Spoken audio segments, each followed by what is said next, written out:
श्री स्वामी समर्थ। जय जय स्वामी समर्थ। ओम श्री विष्णवे नमः। ओम नमो भगवते वासुदेवाय नमः। जय श्री विष्णू। नमस्कार भक्तांनो, आजच्या धावपळीच्या जीवनात जेव्हा मन अस्थिर आहे, कार्य अडथळ्यात अडकले आहे आणि आयुष्यात समाधान मिळत नाहीये, अशा वेळी प्रभू श्री विष्णूंच्या अत्यंत कृपादायक आणि प्रभावी व्रताची आठवण येते, सफला एकादशी। शास्त्रात सांगितले आहे की सफला एकादशीचे व्रत केल्याने मोठ्या पापाचा नाश होतो, अपूर्ण कार्य पूर्ण होतात आणि जीवनात पुन्हा योग्य दिशा मिळते। आज आपण ऐकणार आहोत एक अशी अद्भुत कथा जिथे एका दृष्ट पुत्राचे जीवन फक्त एकाच एकादशीने पूर्णपणे बदलून गेले आहे। ही कथा केवळ ऐकण्यासाठी नाहीये, तर हृदयात उतरवण्यासाठी आहे, कारण यातून आपल्याला मिळते पश्चाताप, परिवर्तन आणि प्रभू श्री विष्णूंचा अमर कृपाश्रय। विनम्र विनंती आहे की हा संपूर्ण व्हिडिओ शांत मनाने ऐका, मध्येच थांबवू नका आणि शेवटी व्रताचे फल व महत्त्व नक्की जाणून घ्या। चला तर मग प्रभू श्री विष्णूंच्या चरणी शरण जाऊन ऐकूया सफला एकादशी व्रत कथा। जय विष्णू, जय एकादशी देवी। प्राचीन काळी चंपावती नगरीत लुंबक नावाचा एक दुर्जन राजा राहत होता।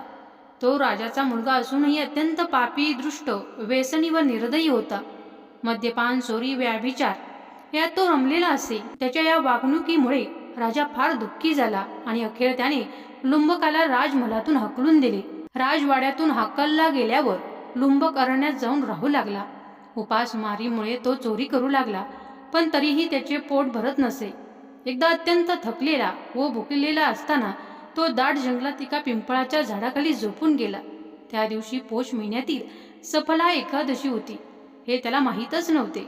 रात्री त्याला प्रचंड थंडी वाटली, झोप झाली नाही। उपाशी पोटी आणि जागरणात ती रात्र गेली। दुसऱ्या दिवशी द्वादशीच्या दिवशी त्याला थोडीशी फळे मिळाली। अनाहूतपणे त्याचे एकादशी व्रत संपूर्ण झाले। त्या व्रताच्या प्रभावामुळे त्याच्या मनात परिवर्तन घडू लागले। हळूहळू त्याचे दृष्ट विचार नाहीसे झाले। त्याने पापाचा त्याग केला आणि सात्विक जीवन स्वीकारले। काही काळाने राजाला आपल्या पुत्रातील बदल समजले। त्याने लुंबकाला परत बोलावले आणि सिंहासन दिले। लुंबकाने पुढे आयुष्यभर श्री विष्णूंची भक्ती केली। मृत्यूनंतर तो वैकुंठाला गेला। सफला एकादशी व्रत पापाचा नाश करते। नकळत जरी पाळले तरी व्रताचा फलप्राप्ती होते। सत्य मार्गावर चालल्यास जीवन सफल होते। श्री विष्णूंची कृपा जीवनाला योग्य दिशा देते। सफला एकादशी व्रत केल्याने सर्व कार्य सफळ होते, म्हणूनच या एकादशीला सफला असे म्हटले जाते। कसा वाटला व्हिडिओ कमेंटमध्ये नक्की सांगा आणि सबस्क्राईब केल्याशिवाय पुढे जाऊ नका।